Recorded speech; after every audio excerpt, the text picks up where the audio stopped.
Hello student. तो आज का टॉपिक है चैप्टर 7 कोऑर्डिनेट ज्योमेट्री। ठीक है, फ्रॉम क्लास 10 से। इसमें हमें क्या क्या पढ़ना होता है, काफ़ी सिंपल चैप्टर है, कोई भी बेसिक स्टूडेंट इसको आराम से समझ सकता है, क्वेश्चंस को अटेम्प्ट कर सकता है। ठीक है, तो ये चैप्टर उसको जरूर करना चाहिए। तो इसमें क्या होता है, कोऑर्डिनेट्स आपने पढ़े होंगे। कोऑर्डिनेट्स क्या होते हैं, वही एक्स और वाई। ठीक है, एंड तो आपको इसमें कुछ बेसिक पॉइंट्स पता होनी चाहिए कि what is coordinates, what is abscissa. ठीक है, एंड ऑर्डिनेट्स, ओरिजन, वर्टिक्स। ठीक है, मैंने क्या लिख दिया इसमें। ठीक है, तो ये एक्सेस होती है। ठीक है, ठीक है, कोऑर्डिनेट एक्सेस बोलते हैं इसको। तो हॉरिजॉन्टल एक्सेस, अच्छा ये वर्टिकल एक्सेस लिखना था मुझे। ठीक है, तो दिस इज वर्टिकल एक्सेस। तो वर्टिकल एक्सेस क्या होती है एंड हॉरिजॉन्टल एक्सेस क्या होती है, क्वाड्रेंट्स क्या होते हैं। ठीक है, कार्टेशियन प्लेन क्या होता है, coordinate on x axis. X axis पे कोऑर्डिनेट हमेशा एक्स कॉमा जीरो की फॉर्म में होते हैं और कोऑर्डिनेट ऑन वाई एक्सिस हमेशा जीरो कॉमा वाई की फॉर्म में होते हैं। डिस्टेंस फॉर्मूला, इसका मेन टॉपिक, तो ये तो खैर बेसिक्स थे, तो उसका मेन टॉपिक यहाँ से स्टार्ट होता है, डिस्टेंस फॉर्मूला। ठीक है, इस चैप्टर में डिस्टेंस फॉर्मूला है, होने को उसका प्रूफ भी हो जाता है। ठीक है, तो उसका प्रूफ कैसे करते हैं। एंड सेक्शन फॉर्मूला, इसका भी प्रूफ है, तो इसका प्रूफ कैसे करते हैं, सेक्शन फॉर्मूला इसका यूज कैसे करते हैं। मेन तो बेसिक स्टूडेंट को इनका यूज करना है। ठीक है, प्रूफ नहीं आता एग्जाम में, तो आपको इनका यूज करना है। And mid point formula, mid point formula section, main इसके ये दो फॉर्मूले ही हैं। ये mid point formula section formula से ही बनता है। ठीक है, इसको आपको अलग से याद करने की जरूरत नहीं है, इसको समझने की जरूरत है। सेंट्रोइड फॉर्मूला भी बन जाता है, लेकिन आप याद कर सकते हो, क्वेश्चंस को करने में हेल्प होती है। जब डायरेक्ट कहीं एमसीक्यूज में पूछ ले कि 3 कोऑर्डिनेट आप सेंट्रोइड निकाल दो, तो आप इस फॉर्मूले का यूज करके जल्दी से उसको बता सकते हो। कोलिनियरिटी कंडीशंस क्या होती है। ठीक है, तो ये सब अब समझने वाले हैं हम। ठीक है, तो सबसे पहले स्टार्ट करते हैं कुछ बेसिक्स को। तो बेसिक क्या क्या इसमें यूज होता है, तो इसमें बेसिक क्या क्या होता है कि इसको बोलते हैं एक कार्टेशियन प्लेन। ठीक है, ये होता है कार्टेशियन प्लेन, जिसमें ये क्या है, हॉरिजॉन्टल वाली एक्सिस है, इसका नाम होता है एक्स एक्सिस। हॉरिजॉन्टल एक्सिस का नाम एक्स एक्सिस और वर्टिकल वाली का नाम वाई एक्सिस। ठीक है, तो कुछ स्टूडेंट ना नोटबुक में देखा है कि वो ग्राफ ना ऐसे उल्टा करके बना देते हैं, ऐसे करके। एक्स एक्सिस उनकी वहां तो होने को देखो वर्टिकल एक्सिस बन गई है अभी, तो उनको नाम जरूर लिखना चाहिए कि हमारी ये एक्स एक्सिस है और ये वाई एक्सिस है। क्योंकि एक स्टूडेंट उल्टा करके बना सकता था, ऐसा सीधा भी बना सकता था, तो उसको नाम हमेशा नोट करना चाहिए कि ये एक्स एक्सिस है और ये वाई एक्सिस है। ठीक है, क्योंकि वर्टिकल हॉरिजॉन्टल तो बदल जाते हैं, आपने ऐसे कॉपी की, जो हॉरिजॉन्टल थी वो वर्टिकल बन गई। ठीक है, तो हमेशा उन लाइन पे आपको नेम नोट करना चाहिए। अगर कोई ग्राफ का क्वेश्चन आ जाए, जैसे चैप्टर 3 में ग्राफिकल सॉल्यूशन भी है, तो वहां पे हम ग्राफ बनाते भी हैं, तो वहां पे नोट करना चाहिए। इस चैप्टर में ग्राफ को समझना काम है, ग्राफ बनाना किसी का नहीं है हमें, लेकिन ग्राफ से क्वेश्चंस काफी सारे सॉल्व होते हैं। तो एक्स एक्सिस होती है ये वाई एक्सिस, वर्टिकल वाली एक्सिस। ठीक है, ये सब क्वाड्रेंट है, this is first quadrant, this is second quadrant. ठीक है, यहाँ पे थर्ड नोट हो गया है। ठीक है, this is second quadrant, this is third quadrant and this is fourth quadrant. ठीक है, जहां से एक्स और वाई एक्सिस आपने बनाई है, वहां से सबसे पहला ये first, second, third and fourth. First axis के साइन होते हैं कि प्लस प्लस, इन साइन को याद करने की कभी जरूरत पड़ती नहीं है। कुछ वीक स्टूडेंट याद कर सकते हैं कि हाँ भाई ऐसे होता है, इनको समझा जा सकता है। Minus plus, minus minus and ये दिस इज प्लस माइनस। ठीक है, कैसे समझ सकते हैं, ठीक है, समझाएंगे जरूर कि कैसे होता है। क्योंकि आपने ये तो पढ़ा होगा कि एक्स एक्सिस पे यहाँ पे प्लस 1 2 3 4 ये सब होता है। ठीक है, अप टू इन्फिनिटी। ऐसे यहाँ पे क्या होता है, 1 2 3 4 अप टू इन्फिनिटी होता है ये भी। यहाँ पे क्या आते हैं, -1। ठीक है, आपने पढ़ा होगा, ये लेफ्ट साइड क्या आते हैं, -1 -2 -3 -4 ये सब आते हैं, माइनस साइन। यहाँ पे नीचे क्या आते हैं, -1 -2 -3 -4। ठीक है, ये सब नंबर्स आते हैं। तो अब इनकी हेल्प से ही हम याद रख सकते हैं कि यार इसमें प्लस प्लस साइन क्यों आता है, क्योंकि इसके सामने हम साइन को ऐसे देखते हैं कि प्लस साइन, ये पहला वाला किसका होता है, एक्स का, दूसरा वाला किसका होता है, वाई का। तो एक्स एक्सिस ये रही, तो एक्स पे इसका साइन क्या है, पॉजिटिव नंबर है यहाँ तो सारे, इसलिए इस पे प्लस आएगा हमेशा। वाई पे हमने देखा तो यहाँ पे इसके सामने वाई वाली एक्सिस ये रही, तो वाई एक्सिस पे भी कैसे है, पॉजिटिव नंबर्स हैं, इसीलिए इस पे प्लस प्लस साइन आता है। ठीक है, यहाँ पे माइनस प्लस क्यों आता है, क्योंकि इसमें पहला वाला एक्स एक्सिस और दूसरा वाला वाई एक्सिस। ठीक है, तो एक्स एक्सिस माइनस का है, इसलिए यहाँ पे पहला माइनस का आता है, और वाई एक्सिस को देखा वाई एक्सिस के सामने, तो ये प्लस के नंबर्स हैं, इसलिए यहाँ पे माइनस प्लस आता है। माइनस माइनस, तो इसमें एक्स वाली एक्सिस को भी पहले देखना है, क्योंकि ठीक है पहला वाला एक्स होता है, दूसरा वाला वाई होता है। इसका अदर नेम, इसका नेम एब्सिसा, ठीक है, जो हमने लिखा भी था, और इसका नेम ऑर्डिनेट। ठीक है, एब्सिसा और ऑर्डिनेट। एक्स एक्सिस के कोऑर्डिनेट को हम क्या बोलते हैं, एब्सिसा, और इसके क्या बोलते हैं, ऑर्डिनेट। तो इसमें क्या साइन के बारे में बता रहे थे, इसमें माइनस, क्योंकि ये माइनस एक्स, और वाई क्या, ये भी माइनस है। ठीक है, दोनों माइनस है, इसलिए इसमें माइनस माइनस आता है। एंड इसमें क्या कि ये वाला क्या होता है, प्लस, एक्स वाला प्लस और वाई वाला माइनस, इसलिए इसमें प्लस माइनस साइन होता है। ठीक है, तो आपको इनको रटने की जरूरत कभी नहीं है। ठीक है, जो समझ सकता है उसको ज्यादा इजी पड़ेगा। ठीक है, तो इसमें इतना सब होता है। ठीक है, हमने सब कुछ बता दिया कि this is horizontal axis, this is vertical axis, this is Cartesian plane. इस पूरे प्लेन को हम क्या बोलते हैं, दिस इज कार्टेशियन प्लेन। ठीक है, these are quadrants, first quadrant, second, third, fourth quadrant. इनके साइंस क्या है, एक्स को एब्सिसा बोलते हैं, वाई को ऑर्डिनेट बोलते हैं। ठीक है, एक्स हमेशा पहले वाला होता है, हमेशा, ठीक है, y बाद वाला, ठीक है। जैसे कोई 2,3 पॉइंट है तो पूछे कि किस क्वाड्रेंट में होगा, तो आपने प्लस प्लस दोनों प्लस प्लस है तो मतलब फर्स्ट क्वाड्रेंट में होगा। बोला इनको लोकेट करिए 2,3 को, तो लोकेट कैसे करते हैं कि पहले तो एक्स एक्सिस पे तो 2 के सामने आएगा ये, और वाई एक्सिस पे 3 के सामने आएगा। तो एक्स एक्सिस पे 2 के सामने ये रहे ना, एक्स एक्सिस पे 2 तो यही है, वो -2 है, ठीक है। तो एक्स एक्सिस पे 2 के सामने मतलब ये जो नंबर है ये एक्सिस पे कहीं भी -2 के सामने ही आने वाला है, मतलब इस लाइन पे कहीं भी आने वाला है, -2 के सामने कहीं भी हो सकता है वो, लेकिन इतने पे हो सकता है जहां भी होगा, ऐसे नहीं कि अब यहाँ पे कहीं, ठीक है। तो माइनस एक तो 2 पे होगा और दूसरा क्या 3 पे। तो भाई ने बताया कि हमारे सामने कहाँ पे होगा 3 के सामने, ये इस पूरी लाइन पे 3 के सामने हो सकता है और कहीं नहीं हो सकता। तो ऐसी जगह कौन सी मिली, एक्स पे 2 के भी सामने हो और वाई पे 3 के सामने हो, तो ये जगह तो फिर यही मिल रही है, एक्स पे अब ये 2 के सामने भी है और वाई पे 3 के सामने भी है, तो इसलिए इस पॉइंट के कोऑर्डिनेट हो जाते हैं 2,3, ठीक है। तो ऐसे करके हम लोकेट करते हैं, कम से कम लोकेट करना जरूर आना चाहिए आपको, क्योंकि इसी से आप चीज़ों को समझ पाओगे इस पूरे चैप्टर को, ठीक है। तो ये सब हो गया, ठीक है। बाकी इसमें कुछ हाँ एक रह गया था कि एक्स एक्सिस पे कभी भी कोई कोऑर्डिनेट हो, जैसे 2,0 या वाई एक्सिस पे, ठीक है, ये वाला कोऑर्डिनेट वाई एक्सिस पे होगा, सॉरी एक्स एक्सिस पे होगा, क्योंकि वाई एक्सिस पे कोऑर्डिनेट कैसे होते हैं 0,-4 या +2 भी लिख सकता था मैं, 0,2, ये दोनों वाई एक्सिस पर हैं। क्यों है वाई एक्सिस पर, क्योंकि आप इसी वाले कंसेप्ट को लेके इसको समझ सकते हो कि मैंने क्या बोला था कि जैसे 0,-4 है तो एक्स एक्सिस पे तो 0 के सामने होगा। अब 0 कहाँ होती है इसमें, तो 0 देखो यहाँ होती है, 0,0 होते हैं ना इसके कोऑर्डिनेट, तो एक्स एक्सिस पे तो 0 के सामने, तो इसने बताया कि ये पॉइंट यहाँ पे कहीं भी होगा 0 के सामने एक्स एक्सिस पे, ठीक है। एक्स एक्सिस जितनी भी थी इसके सामने कहीं भी होगा, और वाई एक्सिस पे कहाँ पे -4 के सामने, तो वाई एक्सिस -4 कहाँ पे, यहाँ पे। तो फाइनली इस पॉइंट की लोकेशन क्या मिलती है, ये मिलती है। तो जितने भी ऐसे पॉइंट हो जिसमें एक्स का कोऑर्डिनेट 0 हो तो वो आपको हमेशा वाई एक्सिस पर ही मिलेगा, ठीक है। और अगर इस किसी में y का कोऑर्डिनेट 0 हो तो वो आपको x एक्सिस पे मिलेगा, क्योंकि y पे 0 के सामने होगा ना फिर वो, और 0 के सामने क्या मतलब फिर वो x एक्सिस पे आ जाएगा, ठीक है। तो इसको ध्यान रखते हैं कि अगर इसमें x का कोऑर्डिनेट 0 है, x का सॉरी ये x का कोऑर्डिनेट ये वाला, x का हमेशा पहले वाला होता है, तो x का कोऑर्डिनेट 0 है तो वो हमेशा कहाँ मिलता है हमें y एक्सिस पे, और अगर y का कोऑर्डिनेट 0 है तो वो हमें x एक्सिस पे मिलता है, ओके। आपको ऐसे क्वेश्चंस भी आते हैं कि लेट करना होता है कि वो कोई पॉइंट है जो x एक्सिस पर है, तो आप उसको कैसे लेट करोगे, x, 0 की फॉर्म में, क्योंकि आपको पता है एक्स एक्सिस पे अगर कोई पॉइंट है तो उसमें श्योरली वाई क्या होगा 0 होगा, ठीक है। तो ये आपको लेट करने पे काफी काम आता है इस चैप्टर में। ऐसे वाई एक्सिस पे अगर कोई पॉइंट है वो आपको लेट करना है तो आप कैसे लेट करोगे 0, y, क्योंकि इसमें कंफर्म है x 0 ही होगा अगर वो on the y axis point है तो, ठीक है। तो ये तो सारा कार्टेशियन प्लेन होता है। एंड इसके बाद में जो हमारे मेन टॉपिक आता है कि फर्स्ट इज डिस्टेंस फॉर्मूला, ठीक है। डिस्टेंस फॉर्मूला आता है ये वाला।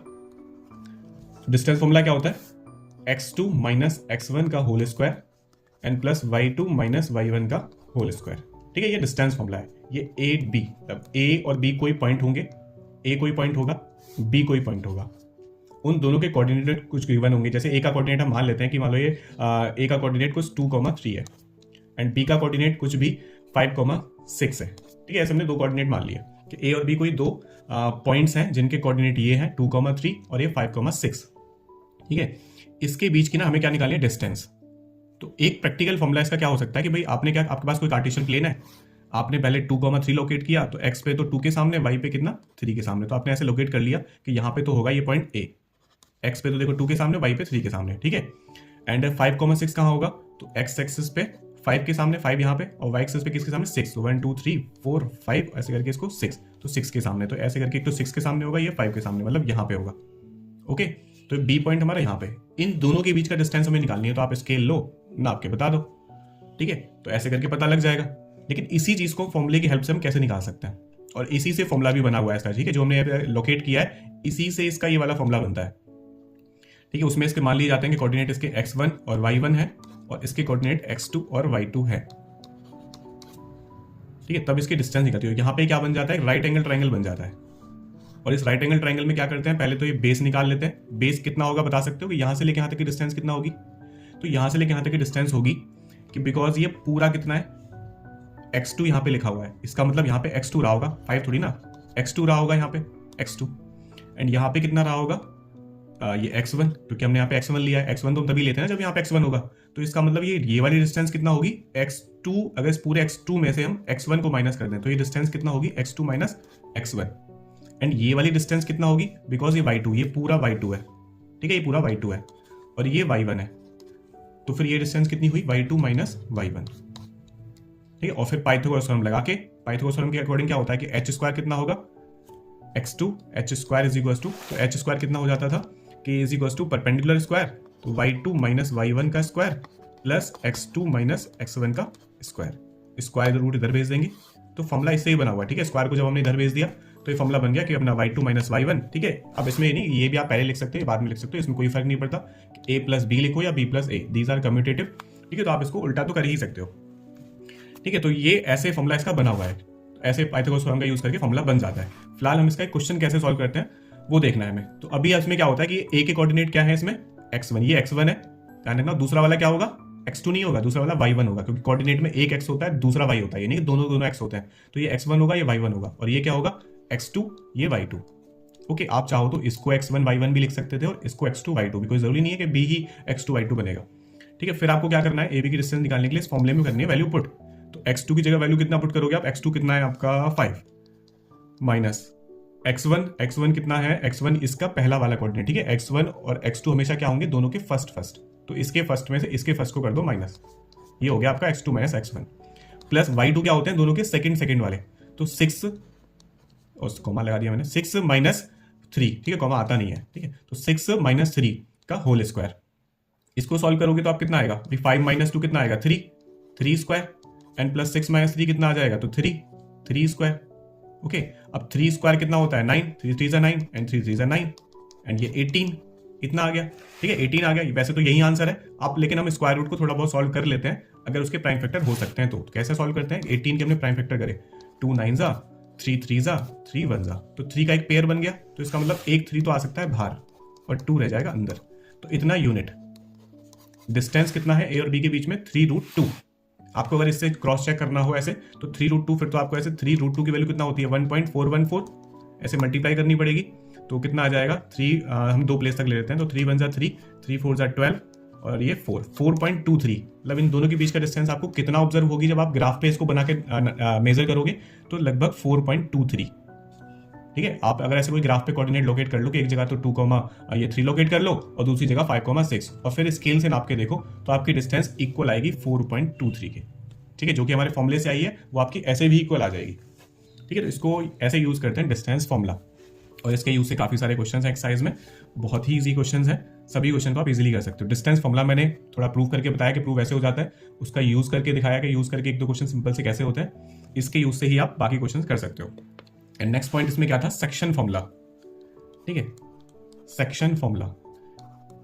तो इसका यूज कैसे हमें करना है, सेक्शन फॉर्मूला क्या है, ठीक है, इसका नाम क्या है सेक्शन, मतलब ये शायद सेक्शन कर देता होगा, ठीक है, जैसा नाम है फॉर्मूलों का नाम भी अकॉर्डिंग टू उनके वर्क के हिसाब से दे रखा है। तो सेक्शन फॉर्मूला क्या होता है कि अगर कोई 2 पॉइंट है ए और बी, अब बीच में इनके कहीं कोई एक पॉइंट नया आ गया पी आ गया, मतलब इसने क्या कर दिया, इसको सेक्शन में बांट दिया कि इतना इतना, ये दिख रहा है आपको, मैंने थोड़ा ज्यादा लिया है थोड़ा कम लिया है, क्योंकि ये मिड में भी हो सकता है, जब मिड में होता है तो मिड पॉइंट फॉर्मूला बन जाता है, सेक्शन फॉर्मूला का नाम चेंज होकर मिड पॉइंट फॉर्मूला बन जाएगा। इसीलिए हम बोला था कि mid point formula section formula दोनों सेम है, अगर मिड में हो तो मिड पॉइंट फॉर्मूला बन जाए, नहीं तो फिर ये सेक्शन फॉर्मूला है।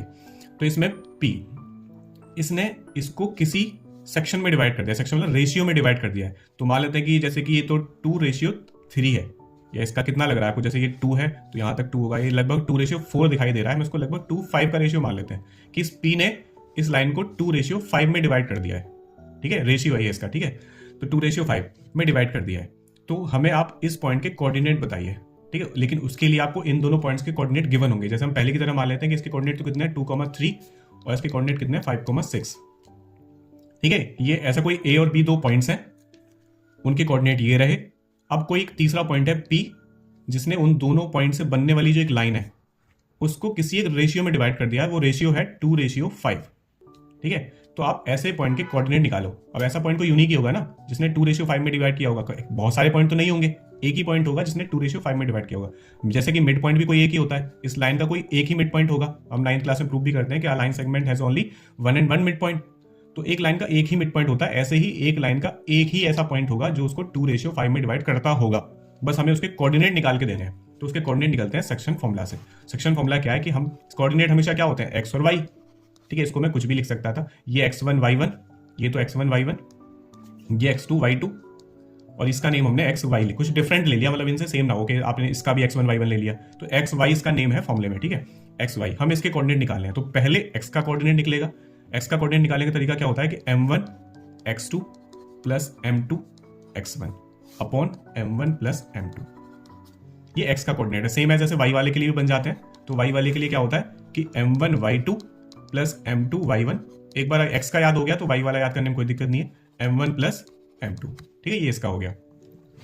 इनको याद कैसे करना है आपको, देखो m1 क्या होता है, इसको बोलते हैं m1। ठीक है, पहला वाला रेशियो m1 और ये दूसरा वाला रेशियो क्या होता है m2।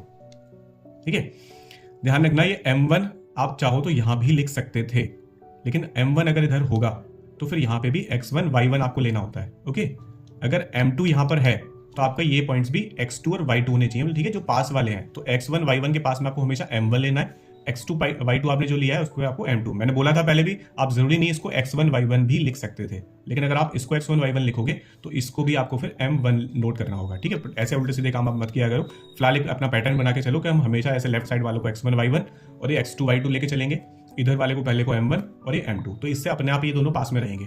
ठीक है, वो मैं बता रहा हूँ कि कहीं ऐसा कोई क्वेश्चन बन के आ जाएगा, कोई केस स्टडी आती रहती है आजकल ऐसे, तो ऐसे बदल दे और आप तब कंफ्यूज हो जाओ। ठीक है, तो उसके लिए आपको जानना जरूरी है सब। अभी हमें क्या करना है, फिर फॉर्मूला याद करना है। तो सीधा सीधा कि फॉर्मूला क्या है कि m1 x2, मतलब आपको इस m1 की मल्टीप्लाई वो दूर वाले के साथ x2 के साथ करनी है। ठीक है, इस m1 की मल्टीप्लाई उसके पहले वाले के साथ, पहला वाले तो होता है x2, देन इस m2 की मल्टीप्लाई फिर इसके पहले वाले के साथ, फिर इन दोनों को ऐसा प्लस करना है। ठीक है, तो ऐसे फॉर्मूला याद हो जाता है कि इसकी मल्टीप्लाई पहले हमें इसके साथ करनी है, फिर इसकी मल्टीप्लाई हमें इसके पहले वाले के साथ करनी है। ओके, तो x के कोऑर्डिनेट कैसे निकाले, m1 की मल्टीप्लाई, m1 कितना था हमारा 2, m1 की मल्टीप्लाई हमें किसके साथ करनी है, वहां x2, तो x2 क्या है वो 5, प्लस m2 की मल्टीप्लाई, m2 कितना है 5, किसके साथ करनी है, उधर पहले वाले मतलब 2, upon m1 plus m2। m1 कितना 2 और m2 कितना ये 5, 2 प्लस 5। इसको हम आगे सॉल्व करें तो 5 2 10 प्लस 5 2 10। ठीक है, दोनों ही 10 10 आ गए। देन उसके बाद में ये 5 प्लस 2 7 एंड ये 20 अपॉन 7। तो हमारे कोऑर्डिनेट निकल के आ गए x के 20 अपॉन 7। ठीक है, ये कहां पे होगा 20 अपॉन 7। इसके x के कोऑर्डिनेट क्या हो गया 20 अपॉन 7, जिसको आप लोग मिक्स फ्रैक्शन में जैसे आपको लोकेट करके चेक करना हो ये ग्राफ पे कि ये सब सही चल रहा है नहीं चल रहा, तो आप इसको 7 2 14 एंड कितना बचा 6 अपॉन 7, मतलब ये 2 3 के बीच में कुछ आ रहा होगा और 3 के ज्यादा पास होगा, क्योंकि इसका मतलब ये तो होता है 2 मिक्स 6 अपॉन 7, तो लगभग ये 3 ही है, तो 3 के अप्रॉक्स होगा। तो x के कोऑर्डिनेट लगभग 3, अगर आपको अपने ग्राफ पे बना के इसको चेक करना हो तो उसके लिए। ठीक है, फिलहाल हमें आंसर में बस ये निकालने होते हैं।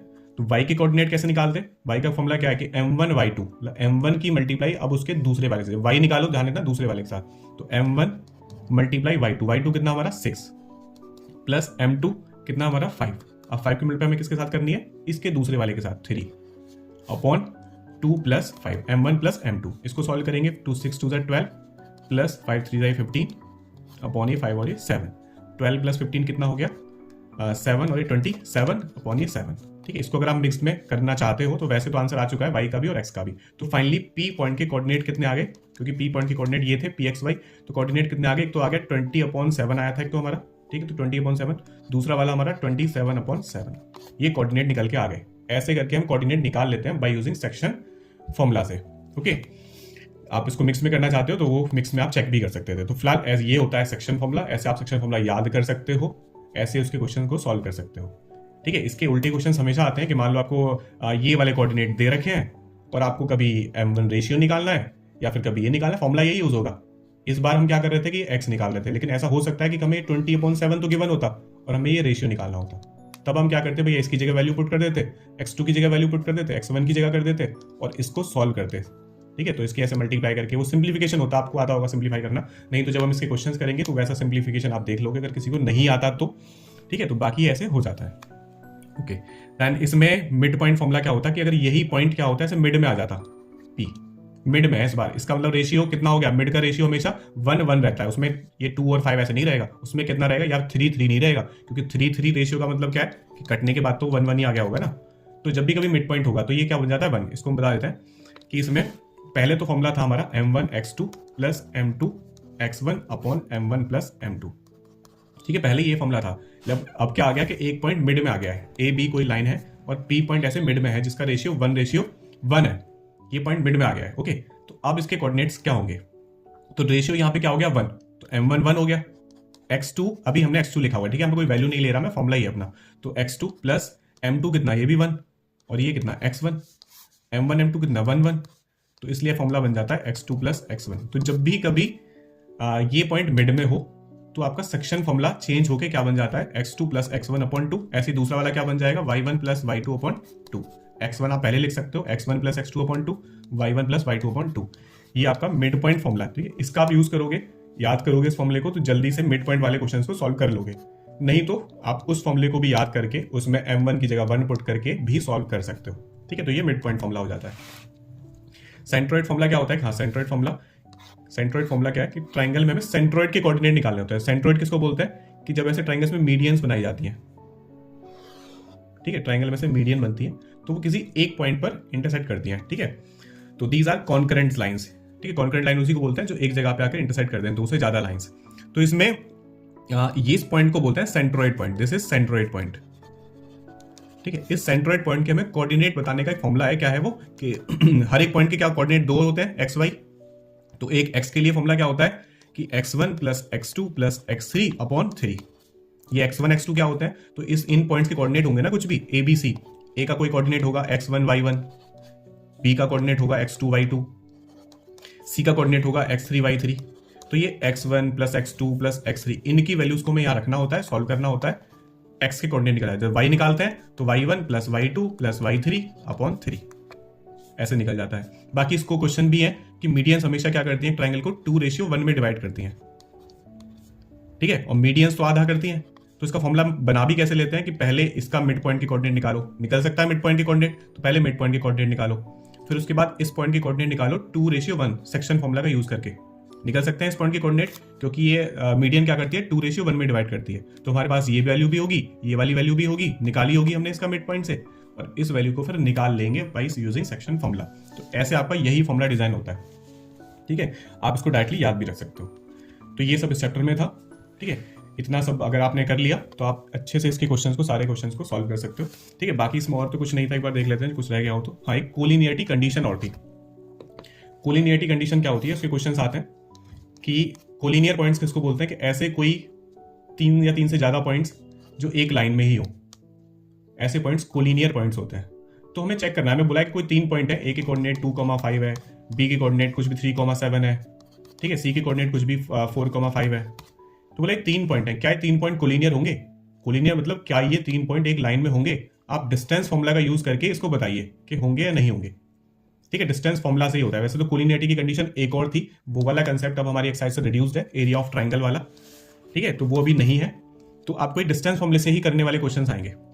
तो कैसे डिस्टेंस फॉर्मूले से हम बता सकते हैं कि ये पॉइंट्स कोलिनियर होंगे? तो इसकी कंडीशन क्या होती है कि अगर ये 3 पॉइंट्स कोलिनियर होंगे तो इनमें एक खास बात होगी कि इसका डिस्टेंस प्लस इसका डिस्टेंस इक्वल होगी इस पूरी की डिस्टेंस के, होगी ना। कि तभी तो ये पॉसिबल है। अगर ये पॉइंट लाइन में ही नहीं हुए, ए और बी तो है लाइन में, सी पॉइंट ऐसे कहीं कोई बाहर हुआ, ठीक है, लाइन में नहीं हुआ, तो क्या ऐसा हो सकता है कि एसी की डिस्टेंस और बीसी की डिस्टेंस, इन दोनों का सम इसके इक्वल आ जाए?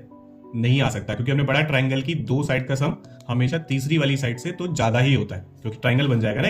अगर कोई 3 नॉन कोलिनियर पॉइंट्स हो तो उनसे एक ट्राइंगल बनता है, और ट्राइंगल में ये प्रॉपर्टी होती है कि 2 साइड का सम हमेशा तीसरी वाली साइड से ज्यादा ही रहता है, ठीक है।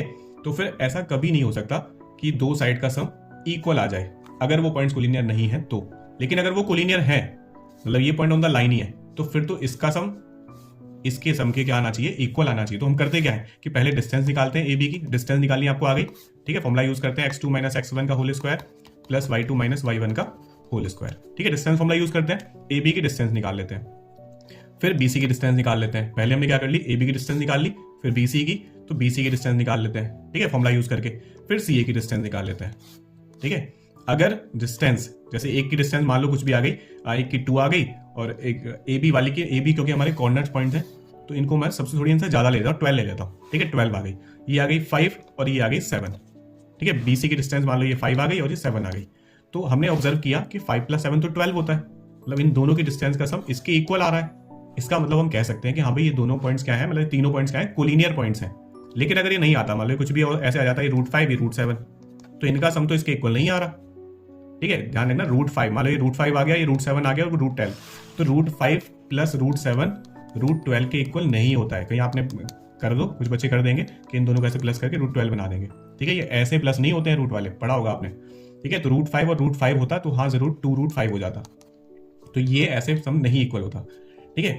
तो मैंने को कंफ्यूजन गलती वाली जगह बता दी, होने को तो बिल्कुल अलग होंगे तो आप बिल्कुल नहीं करोगे, 6 और 5 को 11 सोचेगा, बट प्लस ऐसे होता ही नहीं है, ठीक है।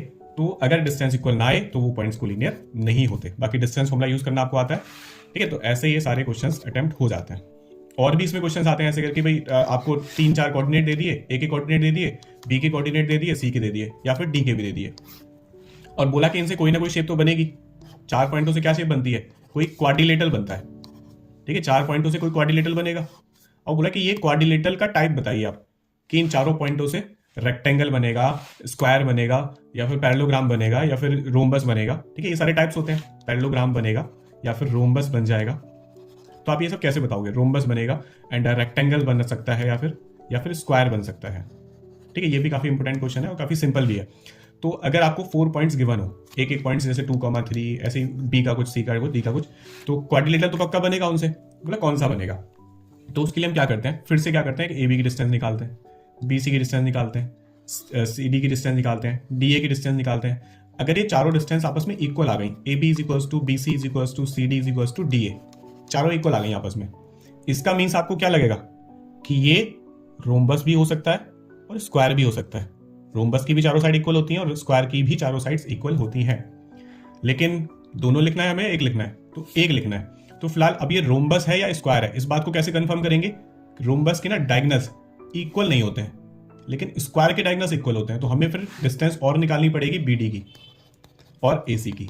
अगर ये इक्वल आ गई तो it means this is square, hence proved this is square, ठीक है। ये आपका स्क्वायर प्रूव हो जाएगा। लेकिन अगर ये इक्वल नहीं आई तो आपका ये रह जाएगा रोम्बस। सेम ऐसा ही काम क्या होता है रेक्टेंगल में और पैरेललोग्राम में। अगर मान लो ए बी, और इसको हटा देते हैं अभी, ए बी इक्वल आ गई किसके, इसको यहां से काट ही लेते हैं। तो इसमें ये ए बी वाली लाइन किसके इक्वल आ गई? सी डी के। एंड ए डी वाली लाइन इक्वल आ गई बी सी के, ठीक है। तो इट मीन्स ये क्या है भाई, इसके अपोजिट वाली साइड इक्वल है। तो या तो ये रेक्टेंगल होगा या ये पैरेललोग्राम होगा। लेकिन इन दोनों में से एक कौन होगा? तो उसके लिए भी यही काम करना कि अगर डायगोनल्स इक्वल आ गए, ठीक है, बी डी अगर ए सी के इक्वल आ गया तो ये रेक्टेंगल है, क्योंकि रेक्टेंगल के डायगोनल्स इक्वल होते हैं। रेक्टेंगल की एकदम सीधी सीधी शेप्स होती है ना, रेक्टेंगल 90 वाली, तो ऐसी शेप्स में इन दोनों डायगोनल्स की लेंथ इक्वल आती है। लेकिन पैरेललोग्राम क्या होता है, टेढ़ी शेप होती है, ऐसे करके टेढ़ा सा बना होता है।